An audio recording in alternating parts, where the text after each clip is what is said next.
ஹல்லேலூயா! நம்முடைய ஆண்டவராகிய இயேசுவின் நாமத்திலே உங்களுக்கு வாழ்த்துக்கள். என்னங்க ஹல்லேலூயா என்றவுடன் பயந்துட்டீங்களா? எழுந்துட்டீங்களா? உங்க கவனம் வசனத்தின் பக்கம் வர வேண்டும் என்று கொஞ்சம் சத்தமாக சொல்லுகிறேன், உங்களை எழுப்புவதற்கு, உங்களை விழிப்பூட்டுவதற்காக. எனக்கு தெரியும் உங்களில் சிலர் ஏற்கனவே எழுந்து வேலைகள்ல இருக்கிறீங்கன்னு. ஆனா இன்னும் சிலர் படுக்கையில தான் இருக்கிறாங்க. சரி வாங்க, அதனாலதான் ஒவ்வொரு நாளும் 7 மணிக்கு எல்லாருக்கும் அனுகூலமா இருக்கும்படி அனுதின தியானத்தை 900 நாட்களாக கொடுத்து கொண்டிருக்கிறோம். சரி வாங்க, இன்றைக்கும் தேவனுடைய வார்த்தையை தியானிப்போம். பரிசுத்தரே, எமக்கு நன்றியப்பா. இன்னொரு நாளை கொடுத்திருக்கிறீங்க, எங்களுக்கு கற்றுக் கொடுங்கப்பா, செபிக்க கற்றுக் கொடுங்கப்பா. நாங்கள் விசுவாசத்துல வளரும்படி, பக்தியை காத்து கொள்ளும்படி, இந்த உலகத்திலே எல்லா குறைவும் நிறைவாகும்படிக்கு உம்முடைய பாத சமூகத்திலே காத்திருந்து செபிக்கிறவர்களா செய்யும்படி இயேசுவின் நாமத்திலே செபிக்கிறோம் நல்ல பிதாவே, ஆமென். இந்த நேரத்திலே the need of this hour, இந்த நேரத்திலே நமக்கு அவசியமானது, விசுவாசிக்கு அவசியமானது முக்கியமாய் ஜெபம்ங்க. ஜெபிக்கிறீங்களா? நீங்க எவ்வளவு நேரம் ஜெபிக்கிறீங்க? எந்த விஷயமாக ஜெபிக்கிறீங்க? எப்படி ஜெபம் செய்கிறீங்க? எங்க ஜெபம் செய்கிறீங்க? எவ்வளவு நேரம் நீங்க ஜெபிக்கிறீங்க? ஆமாங்க, இந்த கேள்விகளுக்கெல்லாம் நம்ம பதில சொல்லி, எங்கே ஜெபிக்கின்றேன் நான்? தனிப்பட்ட விதத்தில் அறைக்குள்ள சென்று கதவை பூட்டி ஜெபிக்கிறேனா? அல்லது எல்லாருக்கும் கேட்க வேண்டும் என்று பெருமைக்காக ஜெபிக்கிறேனா? எப்பொழுது ஜெபிக்கிறேன் நான்? ஏதோ ஆபத்து வரும்போது, கஷ்டங்கள் வரும்போது மாத்திரம்தானா? அல்லது எல்லா நேரத்திலும் ஜெபிக்கிறேனா? எப்படி ஜெபிக்கிறேன் நான்? எனக்கு வேண்டியதெல்லாம் தேவனிடத்துல கேட்பதை தான் ஜெபம் நினைக்கிறேனா? அல்லது கர்த்தருடைய சித்தத்திலே என் தேவைகள் சந்திக்கப்படும்படி நான் ஜெபிக்கிறேனா? இப்படிப்பட்ட சில முக்கியமான கேள்விகளுக்கு நீங்க பதில் சொல்லணுங்க. என்ன ஜெபிக்கிறேன் நான்? நான் தேவனை கேட்பது என்ன? ஒரு நோக்கம் இருக்கா? ஒரு முக்கியமான விஷயத்தை ஆண்டவரிடத்துல கேட்கிறோமா என்று யோசித்து பார்க்கணும். இதோ வருஷ கடைசிக்கு வந்துட்டோம். இந்த வருஷத்துல நீங்க நிறைய ஜெபம் செய்திருப்பீங்கல்லங்க. இதுவரைக்கும் நீங்க எத்தனையோ முறை தனிப்பட்ட விதத்துல ஜெபித்திருப்பீங்க, சபையில ஜெபித்திருப்பீங்க, உபவாச ஜெபத்தில் ஜெபித்திருப்பீங்க, குடும்பமா ஜெபித்திருப்பீங்க, கணவன் மனைவியா ஜெபித்திருப்பீங்க, குடும்ப ஜெபத்துல நீங்க ஜெபித்திருப்பீங்க. சரி, நீங்க ஜெபத்துல கேட்டதெல்லாம் உங்களுக்கு கிடைத்ததா? நீங்க என்ன சொல்றீங்களோ எனக்கு கேட்காது. அதனால கமெண்ட் செக்ஷன்ல வந்து கிடைத்தது அல்லது கிடைக்கலன்னு இந்த விஷயத்தை டைப் பண்ணுங்க. அநேகர் சொல்லுவது எங்களுக்கு எல்லாம் கிடைக்கலங்க என்று. இந்த வருஷ கடைசியில நாம கேட்டதை தேவன் ஏன் கொடுக்கவில்லை, நாம கேட்டது என்ன என்று நீங்க ஒரு லிஸ்ட் அவுட் பண்ணி எழுதி வைத்துக் கொள்ளுங்க. பரீட்சித்து பாருங்க. அதை நீங்க கேட்டீங்க, நல்லாதான் இருக்கு. கேட்டு காத்திருந்தீங்களா? கேட்பதென்றால், ஜெபிப்பதென்றால் ஒரு வார்த்தை ஜெபித்து விட்டு கொடுத்துருங்க ஆண்டவரே என்று சொல்லி ஆமென் என்பது கிடையாது. வசனம் சொல்லுகிறது, ஜெபிப்பது இடைவிடாமல் ஜெபம் பண்ணுங்கள் என்று. சோர்ந்து போகாமல் ஜெபம் பண்ணுங்கள். நீங்க கொடுக்கல என்று நினைக்கிறீங்க, ஆனா நீங்க கேட்கலங்க. ஏற்ற விதத்திலே விசுவாசத்தோடு கேட்கல, உறுதியா நீங்க கேட்கல. ஆண்டவர் பதில் கொடுக்கும் வரைக்கும் நீங்க ஜெபிக்கவில்லை. ஏசாண்டவர் சொன்ன ஒரு ஊமை இருக்கு பாருங்க. லூக்கா எழுதின சுவிசேஷம் 11, லூக்காவின் சுவிசேஷம் 11ஆம் அதிகாரம் 5ஆம் வசனம் வாசிக்கிறேன், கேளுங்க. பின்னும் அவர் அவர்களை நோக்கி, உங்களில் ஒருவன் தனக்கு சிநேகிதனா இருக்கிறவனிடத்தில் பாதி ராத்திரியிலே போய், சிநேகிதனே, என் சிநேகிதன் ஒருவன் வழிப்பிரயாணமா என்னிடத்தில் வந்திருக்கிறான், அவன் முன் வைக்கிறதற்கு என்னிடத்தில் ஒன்றுமில்லை, நீ 3 அப்பங்களை எனக்கு கடனாக தர வேண்டும் என்று கேட்டுக்கொண்டான். வீட்டுக்குள் இருக்கிறவன் பிரத்யுத்தரமாக, என்னை தொந்தரவு செய்யாதே, கதவு பூட்டியாயிற்று, என் பிள்ளைகள் என்னோடு கூட படுத்திருக்கிறார்கள், நான் எழுந்திருந்து உனக்கு தரக்கூடாது என்று சொன்னான். சொல்லுவாங்க பின்ன. ஒரு சிநேகிதன் இன்னொரு சிநேகிதனிடத்துக்கு சென்று, என்னுடைய சிநேகிதன் என்னிடத்திற்கு வந்திருக்கிறான், அவனுக்கு கொடுக்க ஒன்றுமில்லை, சில அப்பங்களை கொடு என்று கேட்டா, நான் படுத்துக்கொண்டிருக்கிறேன், என் பிள்ளைங்க என்னோடு படுத்திருக்கிறாங்க, இந்த நடுராத்திரி நேரத்திலே நான் எழுந்து கொண்டால் என் பிள்ளைங்க எழுந்திருச்சிருவாங்க, அவங்க தூக்கம் கேட்டுவிடும். இப்பங்க நமக்கு பிள்ளைங்களுக்கு அவங்க ரூம், பெரியவங்களுக்கு அவங்க ரூம், அவங்களுக்கு அவங்க ரூம். ஆனா அந்த நாட்கள்ல ஒரு ரூம்ல தான் குடும்பம் எல்லாம் படுத்துக் கொள்ளுவாங்க. குடும்பம் எல்லாருமே வாழ்வாங்க. இப்ப கூடங்க அநேகர் இன்றைக்கும் ஒரே ரூம்ல, ஒரே லிவிங் ரூம், சிங்கிள் ரூம், அவ்வளவுதான், பெட்ரூம் இல்ல, பக்கத்துல ஒரு சின்ன கிச்சன். என்னங்க, என் பிள்ளைகள் என்னோடு கூட படுத்திருக்கிறாங்க. நான் எழுந்துட்டா வீட்டுல இருக்கிற எல்லாருமே எழுந்திருக்கிற மாதிரி ஆயிடும். என்னால எல்லார் தூக்கமும் கெட்டுவிடும். அதனால நான் உனக்கு இப்போ எழுந்து உனக்கு அப்பத்தை கொடுக்க முடியாது. அப்பம் இருக்கு, ஆனா நீங்க இப்படிப்பட்ட நேரத்துல வந்திருக்கிறதுனால நான் எழுந்து கொடுக்க முடியாது என்று சொல்வானா? சொல்லுவான். நான் எழுந்து கொடுக்க முடியாது என்றால் நீங்க கோவப்பட்டு அந்த சிநேகிதன் சென்று விட்டா அவன் கொஞ்சம் யோசித்து, சரி போகட்டும், பாவம் சிநேகிதன் தேவையில்ல, நடுராத்திரியில வந்திருக்கான் என்று எழுந்த அப்பத்தை கொண்டு வரும் வரைக்கும் காத்திருக்கலனா அவனுக்கு பதில் எப்படி கிடைக்கும்? ஆகவே அவன் கதவை தட்டி கொண்டுதான் இருக்கணும், கேட்டுக்கொண்டே இருக்க வேண்டும். பாருங்க, ஒரு நல்ல வார்த்தை இருக்காங்க. பின்பு தனக்கு அவன் சிநேகிதனா இருக்கிறவன் நிமித்தம் எழுந்து அவனுக்கு கொடாவிட்டாலும் தன்னிடத்தில் அவன் வருந்தி கேட்கிறது நிமித்தமாவது எழுந்திருந்து அவனுக்கு தேவையானது எல்லாம் கொடுப்பான் என்று உங்களுக்கு சொல்லுகிறேன் என்றார் இயேசு. என்னங்க, அவனுக்கு ஒரு முறையிலே கொடுக்காவிட்டாலும் அவன் வெட்கத்தை விட்டு, நமக்குங்க அப்பா தேவனிடத்துல போனா கூட ரொம்ப கௌரவம். நீங்க கொடுக்காவிட்டா நானே எடுத்துக்கொள்றேன், நானே இன்னொருவர் கேட்டுக்கொள்கிறேன், நானே சம்பாதித்துக் கொள்ளுவேன், நானே குறுக்கு வழியில் அதை சம்பாதித்துக் கொள்ளுவேன் என்று இன்றைக்கு மனுஷங்க தேவன் மேல முழுவதும் விசுவாசத்தை வைக்கிறது இல்ல. நாம ஜெபிக்கும் போது இன்னொரு ஆல்டர்னேட்டிவ் வைத்துக்கொண்டு இன்னொரு விதத்துல இதை என்னால செய்ய முடியும் என்ற யோசனையோடு நம்ம ஜெபித்தால் அந்த ஜெபத்துக்கு பதில் எப்படி வரும்? நீங்க ஆண்டவரை நம்பாம விசுவாசத்தோடு கேட்காதவன் அவனுக்கு எதுவும் கிடைக்கும் என்று அவன் எதிர்பார்க்க அவசியமில்லை. அடிக்கடி கேட்க வேண்டும் என்று இருக்கு வேதத்துல. ஜெபம் செய்வதென்றால் ஒரு வார்த்தை சொல்லிவிட்டு முடிப்பது இல்லங்க. Keep on praying until you get the answer. திரும்ப திரும்ப திரும்ப திரும்ப ஒவ்வொரு நாளும் ஜெபிக்க வேண்டும். என் வாழ்க்கையில சில காரியங்களை வருஷ கணக்கில் ஜெபித்த அனுபவம் எனக்கு இருக்குங்க. ஒவ்வொரு நாளும் குடும்ப ஜெபத்திலே, ஆண்டவரே கொஞ்சம் பெரிய வீடு கொடுங்க ஆண்டவரே, சின்ன பிள்ளைகளா இருந்த போது இருந்த வீட்டிலே, அதே வீட்டிலேயே 5 அடி 6 அடிக்கு பிள்ளைங்க வளர்ந்து விட்ட பிறகும் அதே வீட்டிலே, அதே சின்ன வீட்டிலே இருக்கிறோமே. வாடகைக்கு தான், ஒரு வாடகை வீடாவது கொடுங்க ஆண்டவரே என்று ஒவ்வொரு நாளும் ஜெபிப்போங்க. அது போல என் பிள்ளைங்களும் நல்லா வளர்ந்துட்டாங்க. 30 கிட்ட ஆகுது, 27 28 கிட்ட வயசு வந்துருச்சு. ஆண்டவரே பிள்ளைங்க திருமண விஷயத்துல உதவி செய்யுங்கப்பா, உதவி செய்யுங்கப்பா என்று வருஷ கணக்கில கிட்டத்தட்ட 2-3 வருஷங்களா செய்து கொண்டிருந்தேன். எந்த பதிலும் வராத போது ஒரு நாள் எனக்கே தோணுச்சு, தினமும் ஏன் இதை தேவனை கேட்க வேண்டும்? வீட்டு விஷயம் திருமணம் விஷயம், வீடு விஷயம் திருமணம் விஷயம் தினமும் கேட்கிறோம், எதுவுமே நடக்கலையே, கிட்டத்தட்ட 2 வருஷம் ஆயிடுச்சு இல்லையா என்று நினைச்சேன். தவிர கேட்டுக்கொண்டே இருந்த போது ஏற்ற நேரத்திலே தேவன் அற்புதமா எல்லா விஷயத்திலையும் நினைத்து பார்க்காத விதத்தில் சூழ்நிலைகளை தலைகீழாக்கி நாங்கள் அந்த வாடகை வீட்டை காலி செய்ய வேண்டியது வந்தது. இன்னொரு விசாலமான வாடகை வீடு கிடைப்பது, எல்லாமே தேவனின் ஏற்பாட்டிலே நடப்பதை பார்க்கும்போது நான் கற்றுக்கொண்டது என்னவென்றால், கொடுக்கும் வரைக்கும் கேட்கணும், வெட்கத்தை விட்டு கேட்கணும்.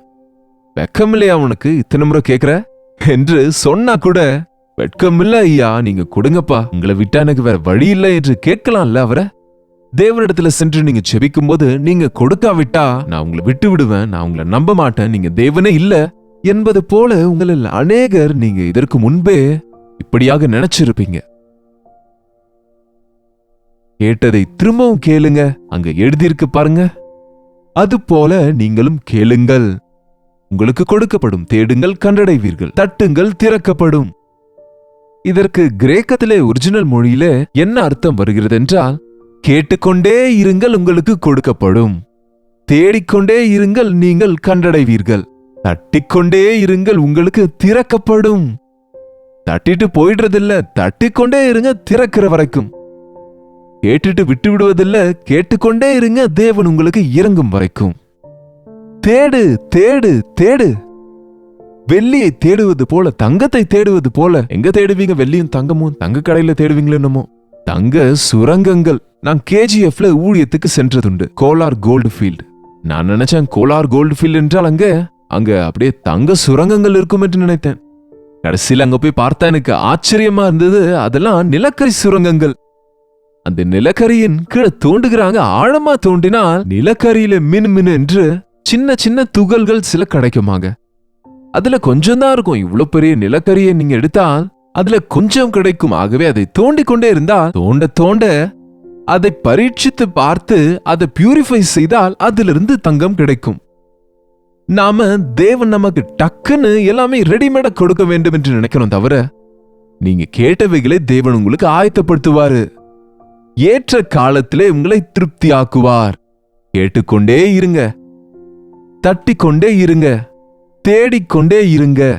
ஆண்டவர் சொன்னார், கேட்கிறவன் எவனும் பெற்றுக்கொள்ளுகிறான், தேடுகிறவன் கண்டடைகிறான், தட்டுகிறவனுக்கு திறக்கப்படும் என்று உங்களுக்கு சொல்லுகிறேன். அதுபோல லூக்காவின் சுவிசேஷம் 18ஆம் அதிகாரத்துல கூட சோர்ந்து போகாமல் ஜெபிக்க வேண்டும் என்று கூட வசனம் சொல்கிறது. ஒரு அநியாயக்காரனாகிய நியாயாதிபதி அவனிடத்திலே ஒரு விதவை சென்று, ஐயா, நான் திக்கற்றவள் ஐயா, நான் ஒரு விதவை. அப்கோர்ஸ் இன்றைக்கு விதவை என்கிற வார்த்தைக்கு நமக்கு அர்த்தமே தெரியாது. ஏனென்றால் அப்படிப்பட்ட நிலையில இருக்கிற பெண்கள், விதவைகள் கூட வேலை செய்கிறவங்க இருக்கிறாங்க, திருமணம் செய்கிறவங்க இருக்கிறாங்க, ஆனா ஆஸ்தி இருக்கிறவங்க இருக்கிறாங்க. ஆனா அந்த நாட்கள்ல ஒரு விதவை என்றால் திக்கற்ற நபர் என்று அர்த்தம். தலை இல்லாத ஒரு நபர், ஆதரவில்லாத நபர், யாருமே சேர்த்து கொள்ள மாட்டாங்க. ரொம்ப தேவைகள்ல இருக்கிறவங்க, சொல்லப்போனா பணம் இல்லாதவங்க. அப்படிப்பட்ட ஒரு ஸ்திரீ சென்று அந்த நியாயாதிபதியின் இடத்துல கேட்டுக்கொண்டே இருக்கிறாங்க. அவன் என்னமோ கடினமுள்ள லஞ்சம் வாங்குகிறவன், பணம் தரலனா கேஸ பார்க்க மாட்டான், அப்படி சுத்தமா தயவு இரக்கமே இல்லாத ஒருத்தன். ஆனால் இவங்க என்ன செய்கிறாங்க? இந்த விதவை திரும்ப திரும்ப திரும்ப திரும்ப போய் கேட்டுக்கொண்டிருந்தால், எனக்கு நியாயம் செய்யுங்க, நியாயம் செய்யுங்க, நியாயம் செய்யுங்க என்று கேட்டபோது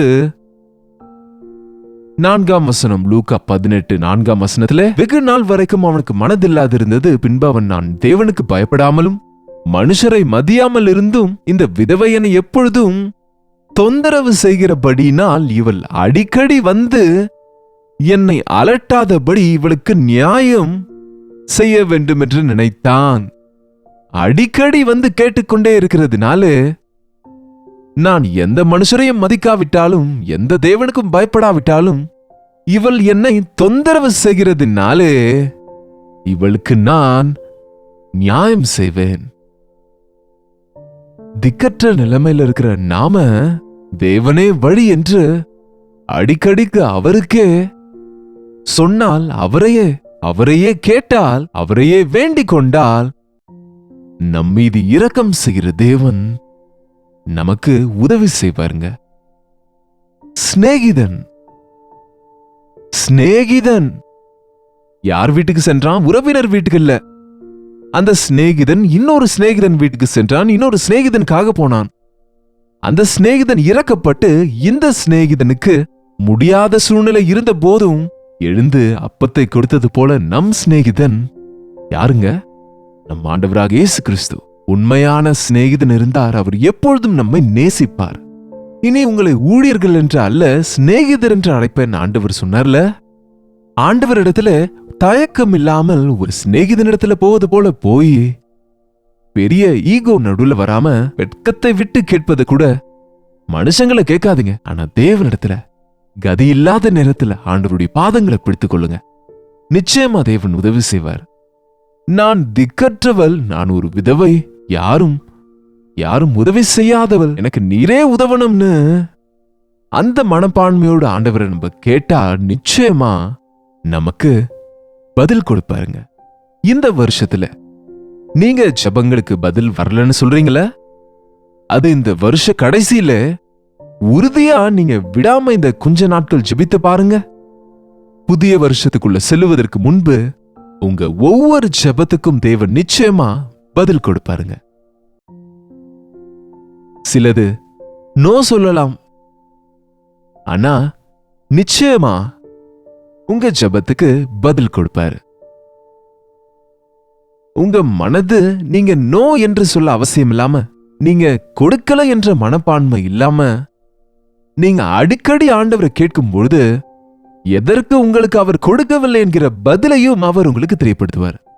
நீ கேட்டது ரொம்ப சின்னதுப்பா, நான் கொடுக்க நினைத்தது பெரியது, அதனாலதான் நீ கேட்டதை கொடுக்கவில்லை என்பாருங்க.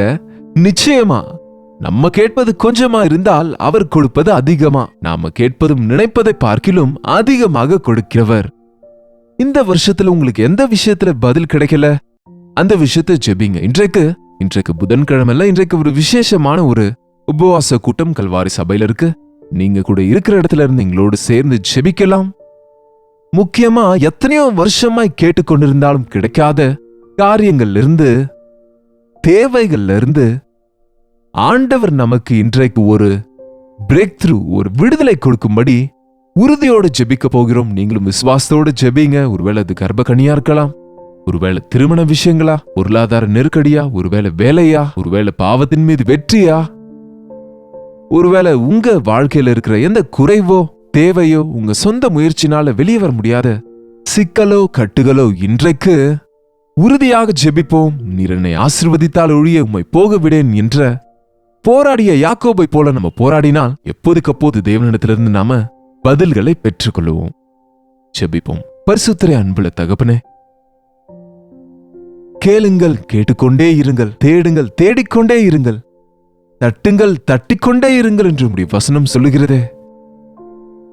எங்கள் ஜெபத்தை கேட்கிற தேவன் நீர், எங்கள் ஜெபங்களுக்கு பதிலை கொடுக்கிற தேவன் என்று விசுவாசத்தோடு கேட்க நீர் மாத்திரமே கொடுக்க முடியும் என்று வேற விதங்கள்ல எங்களுக்கு எந்த ஒரு உதவியும் கிடைக்காது என்று எங்களை நாங்கள் தாழ்த்தி கொண்டு வெட்கத்தை விட்டு உம்முடைய சமூகத்தில் வேண்டிக் கொள்வதற்கு அகங்காரத்தை விட்டுவிட்டு தாழ்மையோடு வேண்டிக் கொள்ள எங்களுக்கு உதவி செய்யுங்கப்பா.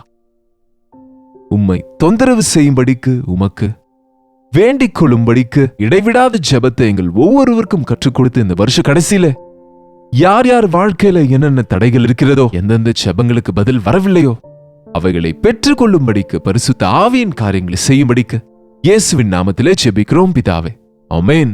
நம்முடைய பிதாவாகிய தேவனுடைய அன்பும் குமாரனாகிய இயேசு கிறிஸ்துவின் கிருபையும் பரிசுத்த ஆவியானவருடைய அந்யோன்யமும் ஐக்கியமும் கூடி வந்திருக்கிற நம் அனைவருக்கும் இப்பொழுதும் சதா காலமும் துணையாயிருப்பதாக, ஆமென்.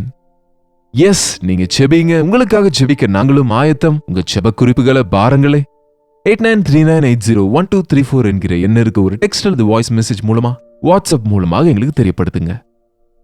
இன்று இரவு கல்வாரி சபையில ஜெபம் இருக்கிறது. சபையார் எல்லாரும் நிச்சயமா நீங்க கலந்து கொள்ளுங்க. மற்றவங்க உங்களுடைய சபைகளுக்கு சென்று நீங்க ஜெபிக்கலாம், அல்லது இருக்கிற இடத்துல நீங்க எங்களோடு ஜெபிக்கலாம். அற்புதங்களை எதிர்பார்ப்போம். தேவன் கொடுக்கும் பதில்களை பெற்றுக்கொள்வோம். கர்த்தருக்கு சித்தமானால் நாளைக்கு இதே அனுதின தியான நிகழ்ச்சியில கர்த்தருடைய வார்த்தையோடு உங்களை மீண்டும் சந்திக்கிறேன். அதுவரை கர்த்தருடைய கிருபை உங்களுக்கு துணையா இருப்பதாக.